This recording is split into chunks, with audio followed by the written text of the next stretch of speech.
بسم اللہ الرحمن الرحیم. آج انشاءاللہ سورہ اعراف کا رکوع نمبر 22 اور 90 پارے کا رکوع نمبر 12 میں انشاءاللہ شروع کروں گا. حسب معمول سب سے پہلے اس کا مختصر لفظی ترجمہ مختصر گرامر کے ساتھ اور پھر انشاءاللہ اس کی تفسیر ہوگی. اعوذ باللہ من الشیطان الرجیم. بسم اللہ الرحمن الرحیم. وَإِذْ أَخَذَ رَبُّكَ، اور اس وقت کو یاد کرو جب تیرے رب نے لیا، اخذ کیا، من بنی آدم، بنی آدم سے، من ظہورہم یعنی ان کی پشتوں سے. ظہور یہ ظہر کی جمع ہے، ظہر کمر کو کہتے ہیں، پشت کو کہتے ہیں. تو ان کی پشتوں سے اللہ نے لیا. کیا لیا؟ ذریتہم، ان کی ذریت کو. ذریت اولاد کو کہتے ہیں، نسل کو کہتے ہیں. آدم کی اولاد سے اللہ نے، آدم اور ان کی اولاد سے اللہ نے ان کی پشتوں سے ان کی ذریت کو نکالا. وَأَشْهَدَهُمْ، اور گواہ بنایا اس ذریت کو، عَلَىٰ أَنفُسِهِمْ، ان کے اپنے خلاف، ان کے اپنے نفسوں کے خلاف، یعنی انہی پر ان کو گواہ بنا کے کہا أَلَسْتُ بِرَبِّكُمْ. لیسا کا معنی نہیں، لستو ضربتو کی طرح، کیا میں نہیں ہوں. آ کا معنی کیا، لستو کیا میں نہیں ہوں، اصل میں تھا لیستو سمیعتو کی طرح، کیا میں نہیں ہوں بربکم تمہارا رب. با یہاں پر زائد ہوتی ہے، لیسا کے بعد جب با آتا ہے اس کا کوئی ترجمہ نہیں ہوتا، صرف تاکید کے لیے. الستو بربکم، کیا میں تمہارا رب نہیں ہوں. قالوا، سب نے کہا، بلا کیوں نہیں.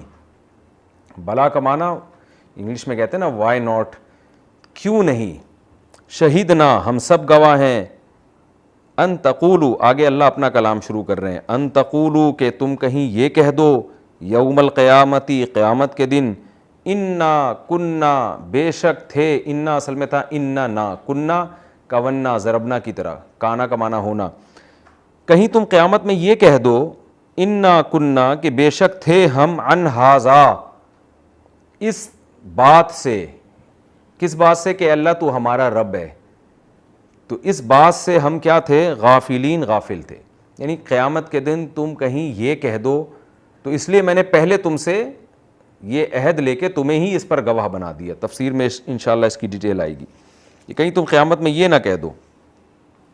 او تقولوا، یا تم یہ کہہ دو کہیں قیامت کے دن، انما اشرک آباؤنا، اشرک یشرک، اشراکن کا معنی شرک کرنا، کہ بے شک شرک کیا تھا، آباؤنا ہمارے باپ دادا نے، من قبل پہلے، وکننا اور تھے ہم لوگ، کننا اصل میں کوننا ضربنا کی طرح، اور تھے ہم، ذریتم من بعدہم، ذریت ہے من بعدہم ان کے بعد، یعنی ان کے بعد ہم ان کی اولاد میں تھے، تو اس لیے ہم نے بھی کر لیا. کہیں تم یہ نہ کہہ دو قیامت کے دن. آفاتہلکنا، تو کیا، آ کا معنی کیا، فا کا معنی تو کیا، تہلکنا، اے اللہ تو ہمیں ہلاک کر رہا ہے، بما اس عمل کے نتیجے میں، فعل المبطلون جو عمل باطل لوگ کر چکے ہیں. وَكَذَلِكَ نُفَصِّلُ الْآيَاتِ، اور اس طرح سے ہم اپنی آیات کو کھول کھول کے بیان کرتے ہیں. وَلَعَلَّهُمْ يَرْجِعُونَ، اور شاید کہ لوگ رجوع کر لیں.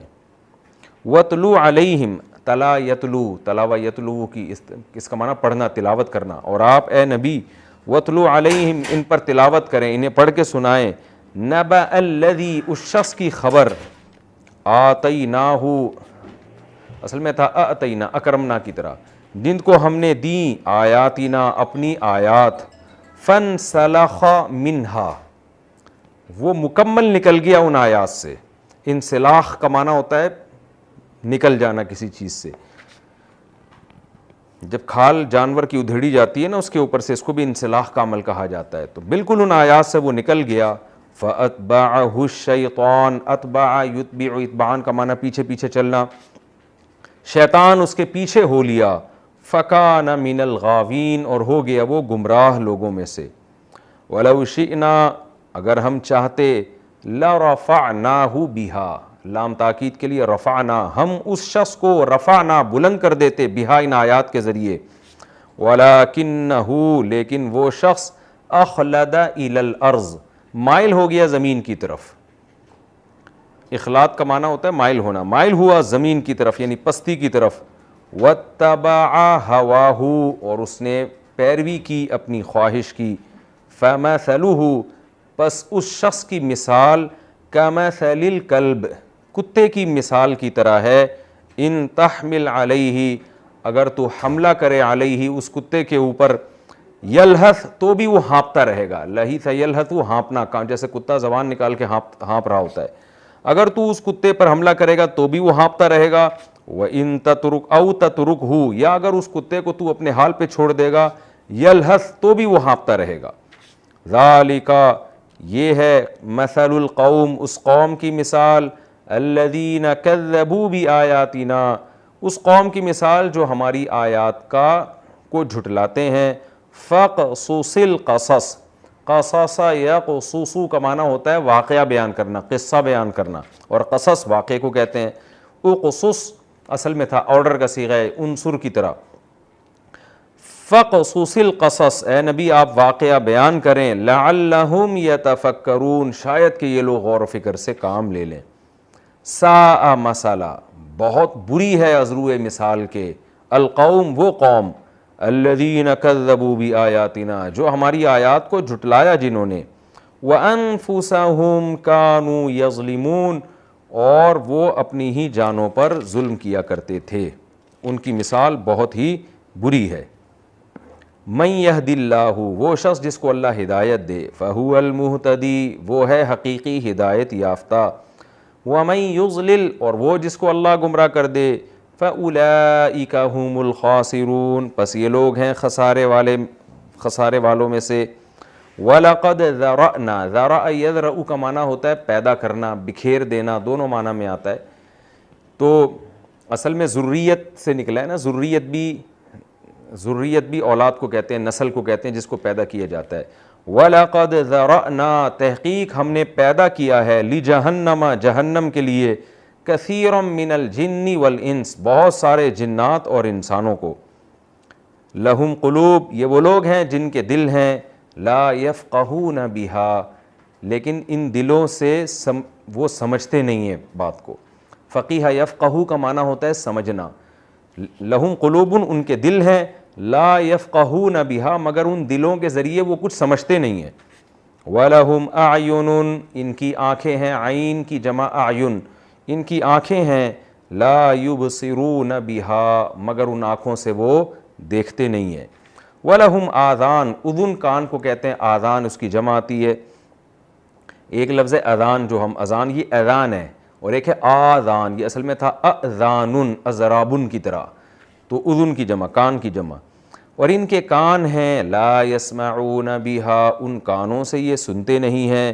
اولئک کالانعام یہ لوگ چوپایوں کی طرح ہیں، نعم عربی میں چوپائے کو کہتے ہیں، انعام اس کی جمع آتی ہے، بل ہم بلکہ یہ لوگ اضل ان سے بھی زیادہ گمراہ ہیں، اضل اضللو ازربو کی طرح کمپیئر کیا جاتا ہے نا، اضلوا من الانعام یعنی چوپایوں سے بھی زیادہ گمراہ ہیں، اولئک یہ ہیں وہ لوگ، ہم الغافلون جو اصل میں غافل ہیں، وللہ الاسماء الحسنی اور اللہ ہی کے لیے ہیں اسماء اسم کی جمع اسماء نام ہے، الحسنی اچھے اچھے نام، فادعوہ بہا بس اس اللہ کو پکارو، بہا انہی اسماء کے ساتھ انہی اچھے ناموں کے ساتھ، وذروا وذر یذرو کا معنی ہوتا ہے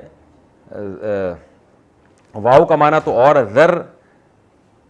ذر کا معنی چھوڑ دو، ذرو جمع آتی ہے اس کی، وذرو اور چھوڑ دو، الذین ان لوگوں کو، یلحدون جو الحاد کرتے ہیں، الحاد کا معنی کجی کرتے ہیں، دیکھیں الحاد نکلا ہے لحد سے، لحد عربی میں اس قبر کو کہتے ہیں جو سیدھا جا کے ایل کی شکل میں آپ ٹیڑھی کر کے کھودتے ہیں، یعنی پہلے یوں اور پھر ایسے ایل کی شکل میں، تو یہ بھی تھوڑی سی ٹیڑھی ہوتی ہے نا، اس لیے اس کو لحد کہتے ہیں، تو الحاد اللہ کے وجود کا انکار اس کو الحاد کہا جاتا ہے، کیونکہ یہ بالکل ہی ٹیڑھے ہوتے ہیں، یہ لوگ تو بالکل ہی حق کا انکار کر رہے ہوتے ہیں، تو ہر وہ جو بالکل ہی ضد اور ہٹ دھرمی میں حق کے بالکل الٹ چلتا ہے، اس عمل کو الحاد کہا جاتا ہے، تو قرآن کہتا ہے وَذَرُوا الَّذِينَ اور چھوڑ دو ان لوگوں کو، یلحدون جو الحاد سے کام لیتے ہیں، فی اسمائہ اللہ کے ناموں کے بارے میں، سَيُجْزَوْنَ عن قریب ان کو بدلہ دیا جائے گا، ما کانوا یعملون اس عمل کا جو یہ لوگ کیا کرتے تھے، وَمِمَّنْ خَلَقْنَا اور وہ لوگ جن کو ہم نے پیدا کیا، امتن ان میں ایک جماعت ایسی ہے یہدون بالحق جو حق کے ساتھ رہنمائی کرتی ہے، وبہ یعدلون اور حق کے ساتھ انصاف کرتی ہے۔ یہ تو لفظی ترجمہ ہو گیا مختصر گرامر کے ساتھ۔ اب انشاءاللہ سورہ اعراف کا رکوع نمبر 22 اور 12 کی میں انشاءاللہ تفسیر آپ کے سامنے پیش کرتا ہوں۔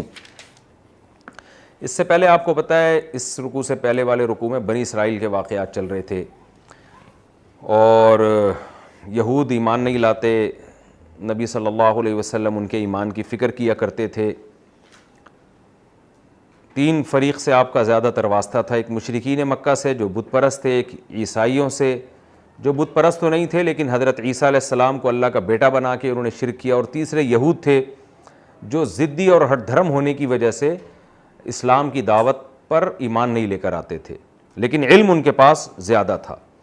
تو اس رکوع میں اللہ تعالیٰ نے یہود یا ان جیسے علماء کا بھی تذکرہ کیا جو اپنے علم کو چند ٹکوں کے بدلے میں بیچتے ہیں اور اس کے نتیجے میں حق کا انکار کرتے ہیں، اللہ کی آیات کا انکار کرتے ہیں، ایسے علماء کا بھی ایک مثال سے تذکرہ کیا گیا۔ اور جو دوسرا فریق تھا جو سرے سے توحید ہی کا منکر تھا، اس پہ بھی رد کیا گیا۔ اس پہ رد اس طرح سے کیا گیا، یہ بتایا گیا کہ توحید انسان کی نیچر ہے، فطرت ہے، شرک انسان کی نیچر نہیں ہے۔ آپ کو پتہ ہے اکثر غیر مسلم یہ کہہ دیتے ہیں کہ ہم تو بھائی ہندو گھر میں پیدا ہوئے ہیں، ہمارے تو باپ دادا مشرک تھے تو ہم بھی شرک کر رہے ہیں، تو کیا ہو گیا اس میں؟ یہ تو پھر اللہ کو چاہیے تھا کہ ہمیں کسی مسلم گھرانے میں پیدا کر دیتا، توحید پرست گھرانے میں پیدا کر دیتا۔ یہ نارملی تقریباً سب غیر مسلم یہ بات کر رہے ہوتے ہیں کہ بھئی اللہ کو ہمیں اگر توحید پہ چلانا تھا تو اللہ نے کسی توحید پرست کے گھر میں پیدا کیوں نہیں کیا؟ اللہ نے تو ہمیں ایسے گھر میں پیدا کیا جو غیر مسلم ہے، تو ہم تو مجبور ہیں۔ تو اس اشکال کا یہاں جواب دیا گیا ہے، اور اس آیت کو ابتدا یہاں سے کی گئی، وَإِذْ أَخَذَ رَبُّكَ مِن بَنِي آدَمَ مِن ظُهُورِهِمْ، اللہ نے فرمایا اس وقت کو یاد کرو جب تیرے رب نے بنی آدم سے یعنی ان کی پشتوں سے ذریتہم ان کی ذریت کو نکالا۔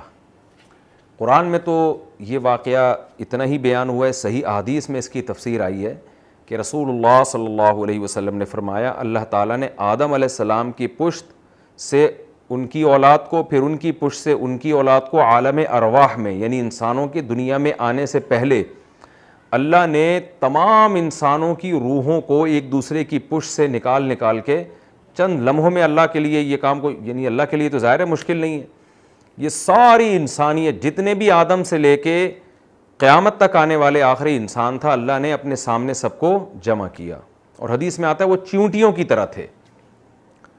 اب یہ جو حدیث میں آئے چیونٹیوں کی طرح بکھرے ہوئے تھے اللہ کے سامنے، تو یہ بھی ممکن ہے کثرت کی وجہ سے ان کو چیونٹیوں سے تعبیر کیا گیا ہو، جیسے چیونٹیاں بہت زیادہ ہو جاتی ہیں ایک دوسرے میں گھس رہی ہوتی ہیں، اور یہ بھی ممکن ہے وہ سائز میں بھی چیونٹیوں کی طرح ہوں، یعنی پوری زمین پر اللہ نے اتنے سارے انسانوں کو جمع کرنا تو چیونٹیوں کی طرح ان کا حجم ہو، اور سارے انسانوں کو اللہ نے پھیلا کے ان کو سمجھ عطا فرمائی، عقل عطا فرمائی، تاکہ اللہ جب ان سے ایک سوال پوچھے تو اس سوال کا اس عقل کے مطابق جواب دے سکیں۔ تو تمام انسانوں کو آدم سے لے کے اللہ نے قیامت تک آنے والا آخری انسان، ان تمام انسانوں کو اللہ نے اپنے سامنے زمین پہ جمع کیا اور ان سے یہ عہد لیا، ان کو انہی پر گواہ بنایا کہ میں تم سے ایک عہد لے رہا ہوں، تم سب ایک دوسرے کے خلاف گواہ بن جانا تاکہ قیامت میں کوئی انکار نہ کر سکے۔ وہ گواہ کیا جس کا قرآن تذکرہ کرتا ہے، وَأَشْهَدَهُمْ عَلَىٰ أَنفُسِهِمْ، ان سب کو ان کے خلاف گواہ بنا کے اللہ نے پوچھا أَلَسْتُ بِرَبِّكُمْ، کیا میں تمہارا رب نہیں ہوں؟ تو قرآن کہتا ہے سب نے بیک زبان ہو کے کہا بلا، کیوں نہیں، یعنی جواب کا انداز یہ نہیں تھا کہ ہم غور کرتے ہیں اللہ یا اللہ ہاں تو ہمارا رب ہے، بلکہ جب ہم کہتے ہیں نا کہ کیوں نہیں، اس کا مطلب یہ ہوتا ہے کہ پوچھنے کا سوال ہے، یہ تو 100% طے شدہ بات ہے کہ تو ہی ہمارا رب ہے، تیرے علاوہ کون ہو سکتا ہے۔ تو قرآن کہتے ہیں سب نے بیک زبان ہو کر کہا بلا، اے اللہ کیوں نہیں، شہیدنا، ہم سب اس بات پر گواہ ہیں۔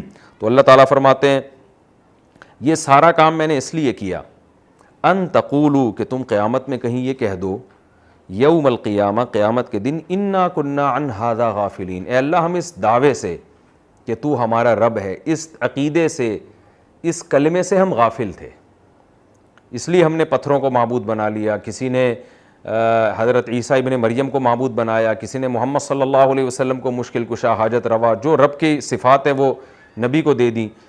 تو ایسا نہ ہو کہ تم قیامت کے دن یہ کہہ دو اور تم کہہ دو کہ ہم اس سے غافل ہیں. اس لیے اللہ نے عالم ارواح میں تم سب کی زبانوں سے یہ جملہ نکلوایا ہے، اور اس انداز سے نکلوایا ہے کہ تم سب نے بیک زبان ہو کر کہا کہ اللہ یہ تو سوال ہی پیدا نہیں ہوتا کہ تو ہمارا رب ہے.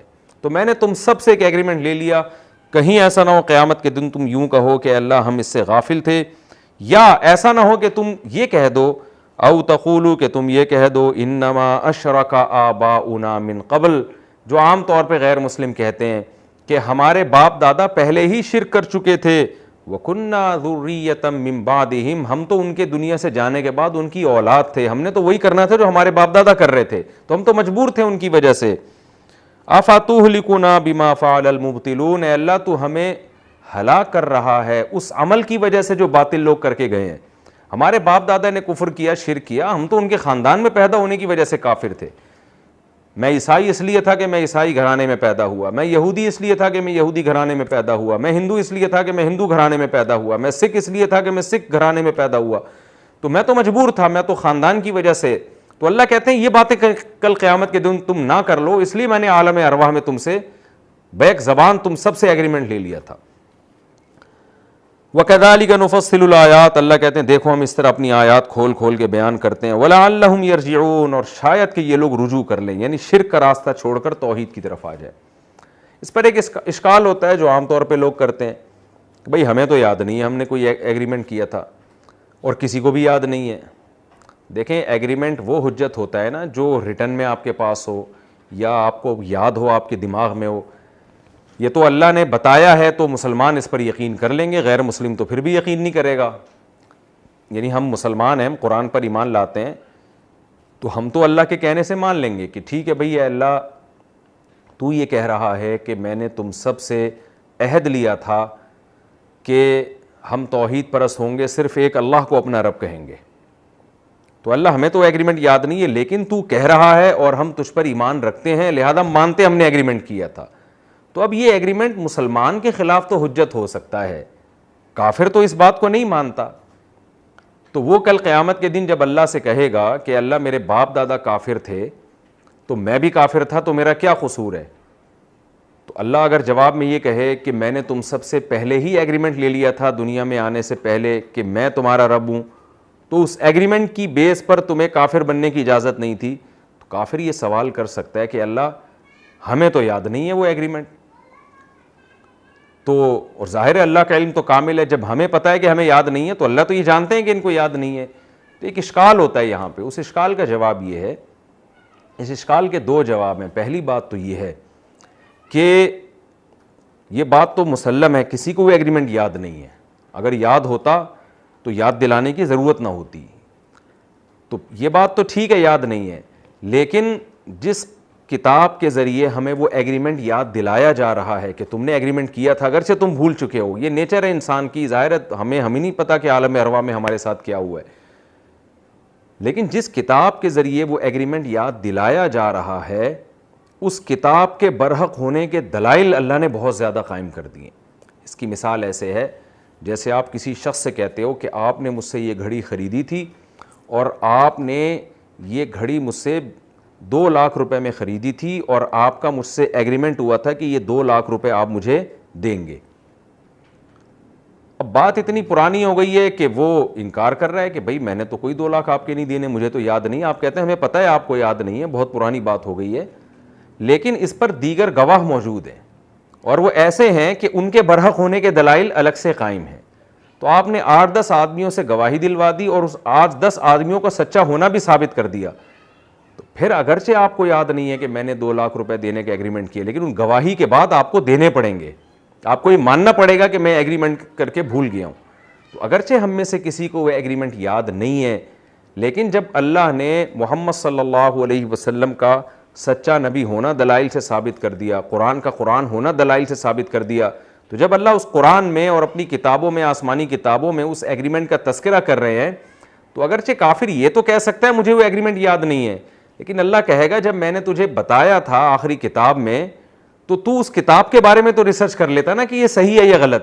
تو تحقیق کرتا، تجھے پتہ چلتا ہے کہ کتاب سچ بولتی ہے، اس کے بعد تجھے اس ایگریمنٹ کا اقرار کرنا پڑتا. تو ایک بات تو یہ ہے. اس سے بھی زیادہ واضح جواب جو علماء نے دیا ہے وہ یہ دیا ہے کہ اصل میں قرآن یہاں یہ بتانا چاہ رہا ہے کہ عالم ارواح میں اللہ تعالیٰ نے جو ہم سے ایگریمنٹ لیا، اس ایگریمنٹ کی وجہ سے توحید ہماری فطرت کا حصہ بن چکی ہے. یعنی ہمیں دنیا میں لانے سے پہلے توحید کے سافٹ ویئر ہمارے اندر انسٹال کیے گئے ہیں. کیونکہ یہ جو واقعہ ہوا ہے نا کہ اللہ نے آدم علیہ السلام کی پشت سے لوگوں کو نکالا، اس کی پوری حقیقت ہمارے سامنے ہے نہیں، اور قرآن بیان بھی نہیں کر رہا. قرآن سورہ بنی اسرائیل میں کہتا ہے وَمَا أُوتِيتُم مِّنَ الْعِلْمِ إِلَّا قَلِيلًا، تمہیں ہم نے سارا علم نہیں دیا ہے. اس آیت کی وجہ سے اللہ کیا کرتے ہیں، ساری چیزوں کو ڈیٹیل میں بیان نہیں کرتے ہیں. جیسے روح کے بارے میں سوال پوچھا تھا کہ روح کیا ہے، تو قرآن نے نہیں بتایا ہمیں روح کیا چیز ہے، بلکہ قرآن نے کہا اللہ کا ایک حکم ہے بس. جب وہ جسم میں ہوتا ہے تو ہمارے اندر حیات ہوتی ہے، جب وہ باڈی میں نہیں ہوتا تو ہم مر جاتے ہیں. اس سے زیادہ قرآن نے روح کو ڈیفائن کیوں نہیں کیا؟ اس کی وجہ قرآن خود بیان کرتا ہے وَمَا أُوتِيتُم مِّنَ الْعِلْمِ إِلَّا قَلِيلًا، تمہارے پاس علم بہت تھوڑا ہے. یعنی جتنی نالج ہے نا اس حساب سے تم اتنا ہی جواب سمجھ سکتے ہو، اس سے آگے جواب تمہاری سمجھ میں نہیں آئے گا. تو یہاں بھی قرآن نے ہمیں پوری ڈیٹیل نہیں بیان کی، ابہام رکھا ہے، اجمال رکھا ہے، ہمیں نہیں پتا ہوا کیا تھا. بس قرآن نے اتنی بات کی ہے، حدیث سے اتنی بات پتہ چلتی ہے کہ ہماری پیدائش سے پہلے عالم ارواح میں ہماری روحوں کو پیدا کیا گیا. اچھا پھر حدیث میں یہ بھی آتا ہے کہ دوبارہ ان کو پھر لوٹا دیا گیا آدم علیہ السلام کی پشت میں. یعنی دوبارہ پھر یہ عمل ریورس ہوا ہے. ایک دفعہ سب کو دنیا میں لا کے اللہ نے عہد کیا، اس کے بعد دوبارہ اس عمل کو ریورس کر کے عدم میں، جیسے ہم پہلے تھے ویسے اس حالت عدم میں ہمیں لے جایا گیا. اس کی پوری حقیقت معلوم نہیں ہے، لیکن اس سے اتنی بات قرآن جو بتانا چاہ رہا ہے، جو ثابت کرنا چاہ رہا ہے وہ یہ ہے کہ تمہارے دنیا میں آنے سے پہلے اللہ نے تم سب کو جمع کر کے تم سے اقرار لیا، اور تم نے بمانگ دوہل یہ اعلان کیا کہ اللہ تو ہمارا رب ہے. اس کا نتیجہ یہ نکلا کہ تمہاری روح میں توحید اور اللہ کی ربوبیت کا اقرار یہ تمہاری روح میں شامل ہو چکا ہے. اب جب تمہاری روح میں یہ شامل ہو چکا ہے، تمہاری فطرت کا حصہ بن چکا ہے، تو پھر یہ کہنا کہ میرے باپ دادا چونکہ شرک کیا کرتے تھے اس لیے میں شرک کرتا ہوں، اب یہ بات بنتی نہیں ہے. اس لیے کہ باپ دادا کے دین کو تم اس وقت فالو کرتے جب تمہاری نیچر بھی اس کو اپیل کر رہی ہوتی. جیسے کچھ چیزیں ہمارے کلچر کا حصہ ہوتی ہیں، ہم اس کو فالو کر رہے ہوتے ہیں اس لیے کہ ہمارے باپ دادا کرتے ہیں، وہ ہماری نیچر کا حصہ بن جاتی ہیں. لیکن اللہ ان آیتوں میں یہ بتا رہا ہے کہ تمہارا باپ 100 بتوں کی عبادت کرتا ہو، تمہارا پورا خاندان شرک پرست ہو، لیکن پھر بھی بچہ جب پیدا ہوتا ہے نا اور بالغ ہوتا ہے، وہ شرک کی نفرت کے ساتھ بالغ ہوتا ہے. یہ تم اس شرک کی نفرت کو کھرچ کے دل سے نکالتے ہو، اور اس نفرت کو نکال کے شرک کی محبت کو لے کر آتے ہو، اور توحید کی محبت کو تم کھرچ کے دل سے نکالتے ہو. تو یہ اس کی مثال ایسے ہے جیسے اگر کوئی شخص یہ کہے کہ میرے باپ چور تھا تو میں بھی چور ہوں. ظاہر ہے اسے کہا جائے گا کہ یار تمہارا باپ چور تھا، لیکن جب تمہیں یہ بات پتہ چلی کہ تمہارے والد صاحب چوری کرتے ہیں، تو کیا تمہیں اچھا لگا تھا یہ سن کے؟ فوراً کہے گا اچھا نہیں لگا تھا. اس کا مطلب کیا ہے کہ چوری انسان کی نیچر نہیں ہے، جھوٹ انسان کی فطرت نہیں ہے. آپ کے باپ دادا بے شک کرتے رہے ہوں، لیکن آپ کو یہ عمل اچھا نہیں لگتا. اس کو اور زیادہ حدیث میں بیان اس طرح سے کیا گیا ہے. صحیح بخاری مسلم کی حدیث ہے، آپ صلی اللہ علیہ وسلم نے فرمایا کل مولود یولد علی الفطرہ فابواہ یہودانہ او ینصرانہ او یمجسانہ. آپ صلی اللہ علیہ وسلم نے فرمایا ہر بچہ فطرت پہ یعنی اسلام پہ پیدا ہوتا ہے، اس کے والدین اس کو یہودی بنا دیتے ہیں یا عیسائی بنا دیتے ہیں یا مجوسی بنا دیتے ہیں. کیا مطلب؟ کلچر جو ہے بچے کی نیچر کے خلاف چل کے اس کو بگاڑتا ہے، ورنہ بچے کی نیچر بھی اس کو ایکسیپٹ کر نہیں رہی ہوتی. وہ پھر بچہ آہستہ آہستہ کیا ہوتا ہے، اس ماحول میں ڈھلنا شروع ہو جاتا ہے. تو ہمیں قرآن کی ان آیتوں سے یہ پتہ چلتا ہے کہ اللہ نے عالم ارواح میں ہم سے عہد لیا تھا، اور اس عہد کے نتیجے میں توحید ہماری نیچر میں ہماری روح میں شامل ہو گئی تھی. اسی وجہ سے اللہ نے فرمایا کہ ان تقولوا یوم القیامۃ انا کنا عن ھذا غافلین. یہ سب میں نے اس لیے کروایا کہ تم کل قیامت کے دن یہ نہ کہہ دو کہ اللہ ہم اس نعرے سے غافل تھے. وہ نعرہ کیا ہے؟ تو ہمارا رب ہے، ہم اس سے غافل تھے. تم غافل نہیں تھے، تمہاری نیچر میں نے یہ نعرہ داخل کر دیا تھا. تبھی انسان جب توحید پر بیان سنتا ہے اس کو اچھا لگتا ہے، جب شرک کی بات سنتا ہے اس کو برا لگتا ہے، الا یہ کہ اپنی نیچر کو وہ چینج نہ کر لے. او تقولو، یا تم قیامت میں کہیں یہ نہ کہہ دو انما اشرک آباؤنا من قبل، اے اللہ ہم نے توحید کا تو سنا ہی نہیں تھا، ہم غافل تھے اس سے. یہ بھی نہیں کہہ سکتے اس لیے کہ تمہاری فطرت میں ہے توحید، اور یہ بھی نہیں کہہ سکتے کہ اگرچہ ہماری فطرت میں تھا لیکن ہمارے باپ دادا جو ہے وہ شرک کر رہے تھے تو ہم نے شرک کیا. تو بھئی تمہارے باپ دادا جو کر رہے تھے تمہیں خود غلط لگ رہا تھا، وہ تمہیں صاف پتہ تھا کہ یہ غلط ہے، تمہاری نیچر بھی اس کو اپیل نہیں کر رہی تھی، اس لیے تم باپ دادا کا بھی قیامت کے دن حوالہ نہیں دے سکتے. وَكَذَلِكَ نُفَصِّلُ الْآيَاتِ وَلَعَلَّهُمْ يَرْجِعُونَ، اس طرح ہم اپنی آیات کھول کھول کے بیان کرتے ہیں اور تاکہ یہ لوگ رجوع کر لیں. یہ جو میں نے بار بار یہ بات کہی ہے کہ ہمیں معلوم نہیں ہے کہ ہم سے کیا ایگریمنٹ لیا گیا تھا، یہ میں اپنے لحاظ سے اور عام طور پہ لوگوں کے لحاظ سے کہہ رہا ہوں، لیکن ماضی میں ایسے اولیاء اللہ گزرے ہیں جنہوں نے یہ دعویٰ کیا، وہ بڑے بڑے ولی تھے، وہ بڑے وقت کے علماء تھے، انہوں نے یہ دعویٰ کیا ہے کہ ہمیں وہ ایگریمنٹ یاد ہے. واللہ عالم اس کی کیا حقیقت ہے. عین ممکن ہے اللہ اپنے کسی بندے پر وہ معاہدہ منکشف کر دے. ایسے بہت سارے اہل اللہ دنیا میں بزرگان دین گزرے ہیں جو قسم اٹھا کے کہا کرتے تھے کہ ہمیں وہ ایگریمنٹ اچھی طرح یاد ہے کہ جب اللہ نے عالم ارواح میں ہم سے ایگریمنٹ لیا تھا اور ہم سے معاہدہ لیا تھا. تو یہ اللہ کی قدرت سے ممکن ہے کہ اللہ اپنے کسی نیک بندے کو اس معاہدے کو یاد دلا دے. آگے قرآن کہہ رہا ہے وَاتْلُ عَلَيْهِمْ نَبَأَ الَّذِي آتَيْنَاهُ آيَاتِنَا. میں نے عرض کیا کہ نبی صلی اللہ علیہ وسلم کا واسطہ تین طرح کے لوگوں سے تھا. ایک تو یہ مشرکین تھے، ان کا تو جواب دیا گیا کہ بھئی توحید انسان کی نیچر میں داخل ہے، لہذا یہ کہنا میرے باپ دادا شرک کرتے ہیں اور یا ہمیں توحید کا پتہ ہی نہیں ہے، اللہ کون ہے ہمیں پتہ ہی نہیں ہے، یہ دعویٰ قیامت کے دن نہیں چلے گا. دوسرا رہا مسئلہ یہودیوں کا، تو اللہ نے ایک یہودی عالم کا تذکرہ ان آیات میں کیا اور بتایا وَاتْلُ عَلَيْهِمْ نَبَأَ الَّذِي آتَيْنَاهُ آيَاتِنَا. اور قیامت تک کے علماء کو اللہ نے اس آیت میں ڈرا دیا ہے کہ جن کے پاس بھی علم ہے اگر وہ خواہشات کی پیروی نہیں کریں گے تو اللہ اس علم کے ذریعے جو دین کا علم ہے اس کے ذریعے اللہ ان کو بہت بلند مقام عطا فرمائے گا. اور اگر وہ خواہشات کے پیچھے چلے گئے تو جو عزت وہ چاہتے ہیں وہ بھی نہیں ملے گی، اور ان کی مثال اس کتے کی مثال ہوگی کہ جس پہ آپ حملہ کر کے بھگاؤ تو بھی ہانپتا ہے اور اس کو اپنے حال پہ چھوڑ دو تو بھی ہانپتا ہے. یہ ہانپنا کنایا ہے ذلت سے. میں دوبارہ ان آیات کا ترجمہ کر کے پھر اس کے میں تفسیر کرتا ہوں، یعنی تفسیر کے لحاظ سے جو ترجمہ ہے وَاتْلُ عَلَيْهِمْ نَبَأَ الَّذِي آتَيْنَاهُ آيَاتِنَا. اے نبی آپ ان کو پڑھ کے سنائیں اس شخص کی خبر جس کو ہم نے اپنی نشانیاں دیں. آیات سے مراد اپنی آیات دیں، تورات کا علم دیا یا انجیل کا علم دیا یا قرآن کا علم دیا. اس سے کون مراد ہے؟ روایات اس بارے میں بہت مستند روایت سے تو ہمیں کچھ بھی پتہ نہیں چلتا، البتہ مختلف روایات ہیں، صحابہ تابعین سے مختلف تفسیریں. کسی نے نبی صلی اللہ علیہ وسلم کے دور کے کسی عالم کا بتایا، کسی نے کہا یہ موسیٰ علیہ السلام کے دور میں کوئی عالم تھا، کسی نے بلعام باعور کا تذکرہ کیا جس نے پیسے دے کے حضرت موسیٰ علیہ السلام پہ تہمت لگانے کی کوشش کی. واللہ عالم. اور بعض مفسرین نے کہا اس سے کوئی مخصوص مراد نہیں ہے بلکہ ہر وہ عالم مراد ہے، چاہے وہ یہودیوں میں ہو، چاہے وہ عیسائیوں میں ہو، چاہے وہ مسلمانوں میں ہو، جو دنیا کی لالچ میں حق کا اور اللہ کی نشانیوں کا انکار کر دے. تو چونکہ یہود اس کے پہلے مصداق تھے اس لیے زیادہ تر حضرات نے اس سے یہود کا عالم مراد لیا ہے، لیکن ہمیں ظاہر ہے اس کا کیا کرنا ہے کہ کون مراد ہے. جو بھی اس کردار کا حامل ہوگا وہ ان آیتوں میں داخل ہوگا.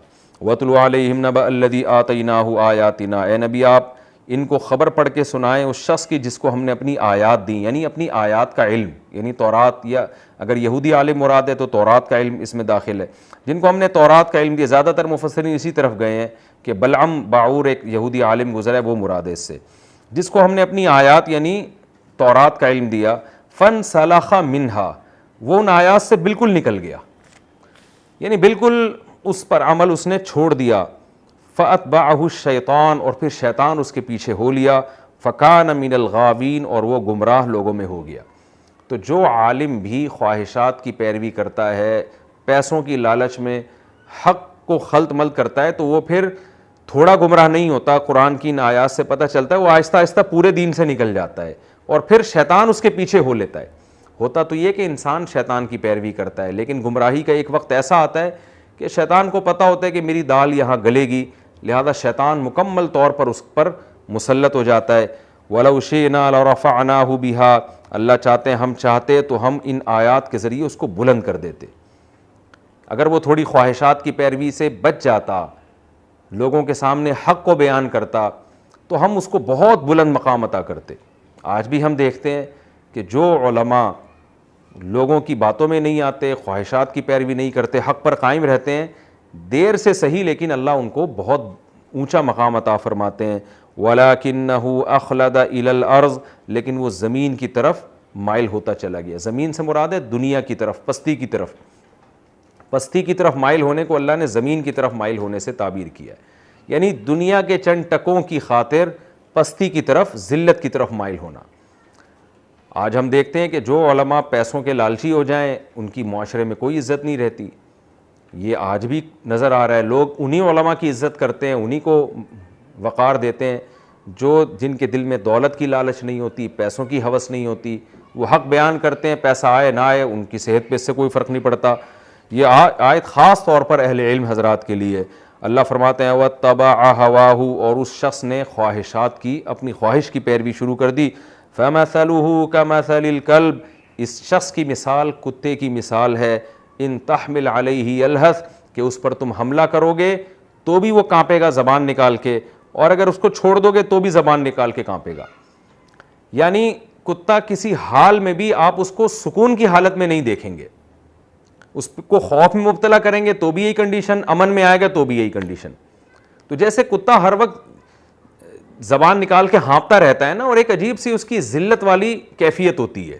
تبھی تو ہمارے ہاں جب بھی کسی کو گالی دینی ہوتی ہے کتے کے لفظ سے تعبیر کیا جاتا ہے, جب بھی کسی کو برا بھلا کہنا ہوتا ہے کتا کہا جاتا ہے اس کو. وجہ کیا ہے؟ کتے کی جو ظاہری حالت ہے وہ ایسی ہوتی ہے کہ ایسا لگتا ہے کہ ہر وقت ایک ذلت کی کنڈیشن میں, لالچ کی کیفیت میں ہے. یہ کبھی بھی سکون میں نہیں بیٹھا ہوگا. آپ نے دیکھا سایہ دار درخت کے نیچے بیٹھا ہوگا تو بھی ہانپ رہا ہوگا وہ. تو قرآن جب اس طرح کی مثالیں دیتا ہے اس سے حقیقت مراد نہیں ہوتی. جب ہم جانوروں سے کسی چیز کو تشبیہ دیتے ہیں تو اس جانور کی ظاہری کیفیت مراد ہوتی ہے. تو کبھی بھی اس پہ آپ وقار نہیں دیکھیں گے کتے پہ. تو اللہ فرماتے ہیں ایسے علماء جو خواہشات نفسانیہ کے شکار ہو کے حق کے راستے کو چھوڑ دیتے ہیں وہ بھی اسی طرح معاشرے میں رسوا اور ذلیل ہو جاتے ہیں کہ وہ بھی کسی حال میں خوش نہیں ہوتے. ان کی بھی ہر وقت, اللہ معاف فرمائے یہ مثال دیتے ہوئے بھی ڈر لگتا ہے کہ ان کی ہر وقت مثال ایسے ہی ہوتی ہے کہ لالچ میں جیسے کتا ہانپ رہا ہوتا ہے نا, اور جو اس کی ذلت کی کیفیت ہوتی ہے, تو ویسا ہی اللہ لوگوں کی نظر میں ان کا مقام بنا دیتے ہیں. اللہ فرماتے ہیں ذالک مثل القوم الذین کذبوا بآیاتنا, یہ ہے اس قوم کی مثال جو ہماری آیات کا انکار کرتے ہیں. یعنی وہ قوم سے مراد ہے علماء کی قوم جو علم ہونے کے باوجود حق کا انکار کریں. فقصص القصص, پس اے نبی آپ واقعہ بیان کیجئے, لعلہم یتفکرون, شاید کہ یہ لوگ غور و فکر کر لیں. یعنی یہ جو ہم نے واقعہ بیان کیا اس کو آپ لوگوں کے سامنے بتائیں جو بنی اسرائیل کے ایک شخص کا واقعہ ہے, تاکہ لوگوں میں عبرت حاصل ہو کہ علم حاصل ہونے کے بعد پیسوں کی لالچ میں گمراہ ہونا اور لوگوں کو غلط گائیڈ کرنا, اس کا کیا اثر پڑتا ہے خود اس عالم کی شخصیت پہ, خود اس کا امیج کیسا دنیا کے سامنے خراب ہوتا ہے. اس پر ممکن ہے کوئی اشکال کرے کہ ہم نے تو بہت سے دنیا پرست علماء دیکھے ہیں جن کی بڑی عزت ہوتی ہے. تو خوب سمجھ لیں کہ عزت اور ذلت سے مراد ان لوگوں کی نظر میں عزت ہے جو خود قابل عزت ہوں. عام لوگ جو جاہل ہوتے ہیں یا جن کے پاس خود علم نہیں ہوتا ان کو بیوقوف بنانا بڑا آسان ہوتا ہے. ہم نے دیکھا ہے بڑے بڑے جاہل, مرزا غلام احمد قادیانی کو دیکھ لیں کیسا اس نے لوگوں کو بیوقوف بنایا ہے. تو عزت اور ذلت سے مراد فللہ العزت ولرسولہ وللمؤمنین, جو بھی صحیح ایمان والے لوگ ہیں ان کی نظر میں ایسے لوگوں کا امیج خراب رہتا ہے. باقی بے وقوفوں کی نظر میں تو ظاہر ہے بے وقوف آدمی ہی کی عزت ہوگی. ساء مثلا, اللہ فرماتے ہیں بہت ہی برے ہیں وہ لوگ, بہت ہی بری ہے وہ قوم مثال کے اعتبار سے, الذین کذبوا بآیاتنا, جو ہماری آیات کا انکار کرتے ہیں. مثال کیا مطلب؟ اللہ نے ان کو کتے سے تشبیہ دی ہے کہ وہ کسی حال میں مطمئن نظر نہیں آئے گا آپ کو. تو یہ لوگ بھی ہر وقت ہانپتے کانپتے رہیں گے, کبھی بھی یہ مطمئن نہیں ہوتے. دنیا پرست انسان یہ سمجھتا ہے کہ میں حق کے بدلے میں جب دنیا خریدوں گا تو میری عیاشی شروع ہو جائے گی اور مجھے سکون ملے گا. تو اللہ فرماتے ہیں ایسا نہیں ہوتا. ان لوگوں کی مثال بہت ہی بری ہے, اور مثال جو قرآن دے چکا ہے وہ کتے کی مثال ہے. وَأَنفُسَهُمْ كَانُوا يَظْلِمُونَ, اور یہ اپنی ہی جانوں پر ظلم کرتے ہیں. یہ سمجھتے ہیں کہ وسائل آنے کے بعد ہماری خوش عیشی والی زندگی, سکون کی زندگی شروع ہو جائے گی, لیکن ایسا ہوتا نہیں ہے. آگے اللہ فرماتے ہیں مَن يَهْدِ اللَّهُ فَهُوَ الْمُهْتَدِي, جس کو اللہ ہدایت دے وہی ہے ہدایت یافتہ. تو اللہ تو اسی کو ہدایت دیتا ہے جو ہدایت چاہتا ہے. اور اللہ کی ہدایت کیا ہے؟ جس کو قرآن کہتا ہے یہ غلط ہے اس کو آپ غلط مان لیں, جس کو کہتا ہے صحیح ہے اس کو آپ صحیح مان لیں, اور پیسوں کے بدلے میں, دنیا کی لالچ کے بدلے میں آپ صحیح کو غلط اور غلط کو صحیح نہ کہیں. یہ ہے اللہ کی ہدایت. اور آگے اللہ فرماتے ہیں وَمَن يُضْلِلْ, اور جس کو اللہ گمراہ کر دے, فَأُولَٰئِكَ هُمُ الْخَاسِرُونَ, یہی لوگ ہیں خسارے والے. وَلَقَدْ ذَرَأْنَا لِجَهَنَّمَ كَثِيرًا مِّنَ الْجِنِّ وَالْإِنسِ. اب ایک گویا اشکال ہوتا ہے کہ علم کے بعد انسان گمراہ کیسے ہو سکتا ہے. جیسے یہود, قرآن نے پچھلے رکوع میں کیا کہا تھا, واضح طور پر تورات میں یجدونہ مکتوباً عندہم فی التورات, محمد صلی اللہ علیہ وسلم کا نام اپنے سامنے تورات میں لکھا ہوا دیکھتے ہیں. اس کے بعد بھی گمراہ ہو گئے, اس کے بعد بھی آپ کی نبوت کا انکار کر رہے ہیں, اور پھر نبی صلی اللہ علیہ وسلم کے معجزے اپنی آنکھوں سے دیکھ رہے ہیں, تو کیسے انکار کر رہے ہیں. اس بات پہ نبی صلی اللہ علیہ وسلم کو بہت شدید اذیت ہوتی تھی. تسلی کے لیے اللہ نے ارشاد فرمایا وَلَقَدْ ذَرَأْنَا لِجَهَنَّمَ, تحقیق ہم نے پیدا کیا ہے جہنم کے لیے, کثیرا من الجن والانس, بہت سارے جنات اور انسانوں کو. یعنی گویا اللہ تعالیٰ نبی صلی اللہ علیہ وسلم کو اور اہل حق کو تسلی دے رہے ہیں کہ دنیا میں بڑے بڑے گمراہ لوگ ہر دور میں موجود رہیں گے, کیونکہ ہم نے جہنم بھی بھرنی ہے. تو بہت سے لوگوں کو ہم نے پیدا ہی جہنم میں جانے کے لیے کیا ہے. یہاں ایک اشکال ہوتا ہے کہ جب اللہ نے ان کو پیدا ہی جہنم کے لیے کیا ہے تو ان بیچاروں کا قصور کیا ہے. تو دیکھیں یہ قرآن کی بلاغت تعبیر ہے. اس کی مثال ایسے ہے کہ جیسے کوئی شخص جو ہے نا, جیسے ماں باپ کے ایک اولاد پیدا ہوئی اور ماں باپ خوشی منا رہے ہیں, پھر اس کی تربیت کر رہے ہیں, تربیت میں کوئی کسر انہوں نے نہیں چھوڑی, لیکن بچہ ماں باپ کا نافرمان ہے, مسلسل نافرمانی کر رہا ہے, مسلسل نافرمانی کر رہا ہے, ہر طرح سے تربیت کی کوشش کر لی مگر وہ ماں باپ کو ستا رہا ہے. تو باپ ایک دن کیا کہتا ہے, یہ بچہ پیدا ہی میں نے اس لیے کیا تھا تاکہ یہ مجھے ستائے. تو مقصد یہ نہیں ہوتا کہ پیدا اس لیے کیا گیا ہے, مقصد یہ ہے کہ اس کا ہر طرح سے اس کی ہدایت کے اسباب پیدا کر لیے, لیکن یہ پھر بھی ہٹ دھرمی. تو ایسا لگتا ہے کہ یہ گویا میری غلطی ہے, گویا میں نے اس کو پیدا اپنے آپ کو ستانے کے لیے کیا تھا, یعنی یہ انجام تو اس کا لازمی نکلنا ہی تھا. اور آسان مثال, آپ کسی کو گفٹ دیتے ہیں, احسانات کرتے ہیں, اور وہ اس گفٹ سے جو ہے آپ کے احسانات سے پھلتا پھولتا ہے اور آپ ہی کو مارنا شروع کر دیتا ہے. تو آپ کیا کہتے ہیں, بھائی میں نے تو اس پر احسان اس لیے کیا تھا تاکہ یہ مجھ پہ ظلم کرے. تو اس کو کہتے ہیں لام عاقبت, یعنی وہ لام یہاں لیے ترجمہ ہوتا ہے لیکن اس کا اصل ترجمہ ہوتا ہے کہ جس کا انجام یہ نکلنا ہے. تو قرآن بھی یہ کہہ رہا ہے وَلَقَدْ ذَرَأْنَا لِجَهَنَّمَ كَثِيرًا مِّنَ الْجِنِّ وَالْإِنسِ, بہت سے لوگوں کے حالات ایسے ہیں کہ جن کو دیکھ کے تمہیں یہ لگے گا کہ ان کو پیدا ہی جہنم کو بھرنے کے لیے کیا گیا ہے, یعنی اتنے ضدی اور ہٹ دھرمی ہیں.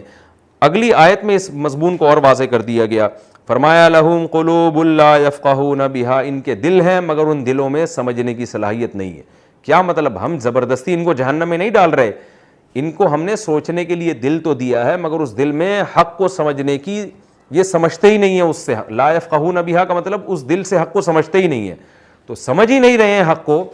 باقی تمام باتیں ان کی سمجھ میں آ رہی ہیں, حق کا راستہ ان کی سمجھ میں نہیں آ رہا. تو اس سے پتہ چلتا ہے کہ گویا یہ پیدا ہی جہنم کے لیے ہوئے ہیں.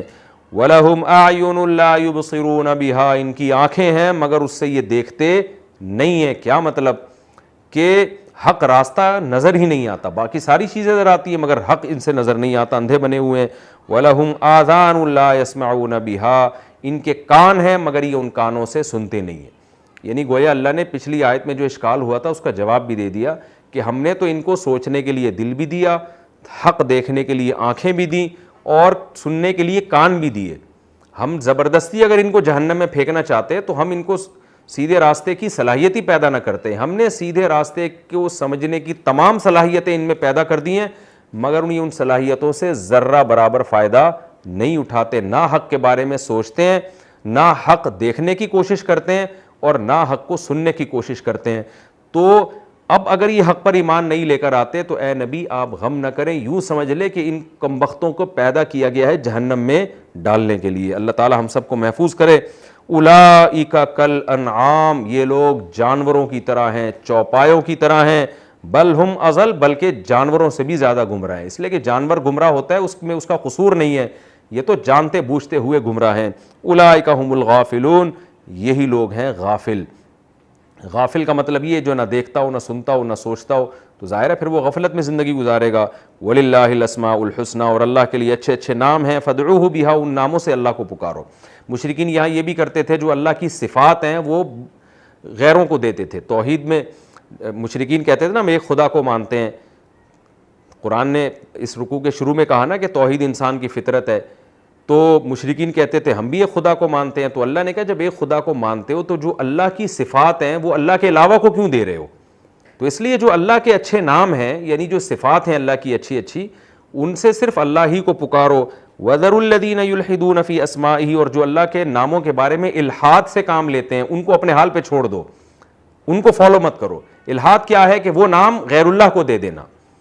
مختار کل, مشکل کشا, حاجت روا, ہر جگہ موجود, اس طرح کے جو نام آج بھی لوگ دے رہے ہیں اللہ کے علاوہ کو, تو یہ نام اللہ کے, یہ نام سے مراد ہے یہاں صفات. تو یہ والی صفات اللہ کے ساتھ, اللہ کے علاوہ کسی کو مت دو. وہ صفات جو اللہ کا خاصہ ہیں وہ اللہ کے علاوہ کسی کو مت دو. اگر تم نے دیا تو تمہیں مشرک ہی سمجھا جائے گا, چاہے تم 100 دفعہ زبان سے توحید کے دعوے کرو. سَيُجْزَوْنَ مَا كَانُوا يَعْمَلُونَ, جو لوگ اللہ کے ناموں میں دوسروں کو شریک کرتے ہیں عنقریب ان کو ان کے برے عمل کا بدلہ دیا جائے گا. وَمِمَّنْ خَلَقْنَا أُمَّةٌ يَهْدُونَ بِالْحَقِّ, اور جو ہم نے امت پیدا کی ہے ان میں ایک امت ایسی ہے, جو ہم نے مخلوق پیدا کی ہے جو حق کی طرف رہنمائی کرتے ہیں. وَبِهِ يَعْدِلُونَ, اور حق کے ساتھ انصاف کرتے ہیں. یعنی اللہ فرماتے ہیں ہم نے بہت سارے جنات اور انسان کو جہنم کے لیے پیدا کیا, تو اللہ کہتے ہیں سارے ایسے نہیں ہیں, بہت سے لوگ ایسے بھی ہیں جو سیدھے راستے کی رہنمائی کرتے ہیں اور حق کے ساتھ انصاف کرتے ہیں. تو تم اپنے آپ کو دیکھ لو کہ تم کس کیٹیگری میں آتے ہو. اگر تمہارے اعمال برے ہیں, حق سننے کے باوجود باطل کو فالو کرتے ہو, تو سمجھ لو تمہیں بھی جہنم کے لیے پیدا کیا گیا ہے. اور اگر تم حق ہی کی رہنمائی کرتے ہو اور حق کے ساتھ انصاف کرتے ہو, تو سمجھ لو کہ تمہیں جنت کے لیے پیدا کیا گیا. ہمارا رکوع آج الحمدللہ کمپلیٹ ہو گیا. اس میں کچھ علمی نکات ہیں, بس خلاصے کے طور پہ بیان کر دیتا ہوں. ایک تو ہمیں اس رکوع میں یہ پتہ چلا کہ اللہ نے عالم ارواح میں ہم سے توحید کا ایگریمنٹ کیا تھا, اس کی وجہ سے توحید ہماری نیچر کا حصہ بن چکی ہے. یہ بھی پتہ چلا کہ غیر مسلم گھرانے میں پیدا ہونے سے انسان معذور نہیں ہو جاتا. وہ قیامت کے دن یہ نہیں کہہ سکتا کہ میرے ماں باپ عیسائی تھے تو میں عیسائی تھا, میرے ماں باپ ہندو تھے تو میں ہندو تھا. یہ عذر قیامت کے دن نہیں چلے گا. تیسرا ہمیں یہ پتہ چلا کہ بھئی علم کے باوجود انسان جب گمراہ ہوتا ہے تو وہ عام گمراہوں کی طرح نہیں ہے, اس پر اللہ ذلت کو مسلط کر دیتے ہیں. اللہ ہم سب کو اس ذلت سے بچا کے رکھے. اور ہمیں یہ بھی پتہ چلا کہ جو بہت ضدی اور ہر دھرم لوگ ہوتے ہیں نا, جو حق کو سننے کے باوجود سمجھنے کی کوشش ہی نہیں کرتے, بالکل 180 ڈگری پہ چل رہے ہوتے ہیں, وہ تو مایوس نہیں ہونا چاہیے. یہ فرض کر لینا چاہیے کہ اللہ نے جنت اور جہنم دونوں چیزیں بنائی. اگر اس طرح کے بدبخت لوگ نہ ہوتے تو ظاہر ہے جہنم کا پیدا کرنا تو پھر لغو اور فضول ہو جاتا. تو یہ سوچ کے اہل حق کو تسلی رکھنی چاہیے, اور ان ضدی اور ہر دھرم لوگوں کی وجہ سے حق کے راستے سے ہٹنا نہیں چاہیے. اور یہ بھی پتہ چلا وَلِلَّهِ الْأَسْمَاءُ الْحُسْنَى میں کہ اللہ کے جو نام ہیں, جو خاص صفات ہیں اللہ تعالیٰ کی, وہ مخلوق کو دینا جائز نہیں ہے. نبی صلی اللہ علیہ وسلم کو آج لوگ عالم الغیب کہتے ہیں, مختار کل کہتے ہیں, مشکل کشا کہتے ہیں. یہ تو بڑا شرک ہے جس سے قرآن ہمیں منع کر رہا ہے. ہمارا یہ رکوع الحمدللہ کمپلیٹ ہو گیا. اگلے رکوع میں, اگلے ایپیسوڈ میں انشاءاللہ میں اسٹارٹ کروں گا سورہ اعراف کا رکوع نمبر 23 اور 90 پارے کا رکوع نمبر 13. اللہ تعالیٰ سمجھنے کی, عمل کی توفیق عطا فرمائے. وما علینا الا البلاغ.